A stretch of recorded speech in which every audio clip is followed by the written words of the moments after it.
আমরা বেশ কিছু পুজো আপনাদের দেখাচ্ছি। এবার জেলার একটি বিশেষ পুজো দেখাবো যার ব্যতিক্রম রয়েছে। কুলটির মিঠানি চৌরঙ্গি মোড়ে চট্টোপাধ্যায় এবং তাদের দৌহিত্রদের দুর্গাপুজো হয় মহা ধুমধামে। এখানে কিন্তু মূর্তি পুজো হয় না। প্রায় 284 বছরের পুরনো এই দুর্গাপুজো এভাবেই হয়ে আসছে। গ্রামবাসীদের মতে এই পুজো প্রগতিরও কথা বলে।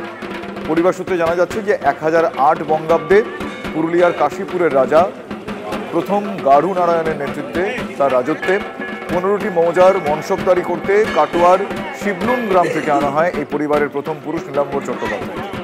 তৎকালীন নীলাম্বর চট্টোপাধ্যায় যেহেতু কৃষক কুলের মনসবদার ছিলেন, তাই তিনি দুর্গাপুজোর মধ্যে দিয়ে নবপত্রিকার পুজো শুরু করেছিলেন এবং তাই এখনো চলে আসছে। ফলে এখানে কোনো মূর্তি পুজো হয় না, নবপত্রিকাকেই দুর্গা রূপে পূজা করা হয়।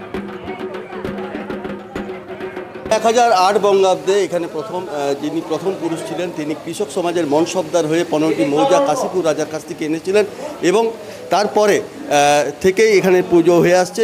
অর্থাৎ আমরা যদি বলি এখানে 9 পুরুষ পর্যন্ত আমরা এখানে দেখতে পাচ্ছি, কিন্তু 7 পুরুষ থেকে পুজো শুরু হয়। অর্থাৎ 4 7 8 280 বছরের পুরনো পুজো।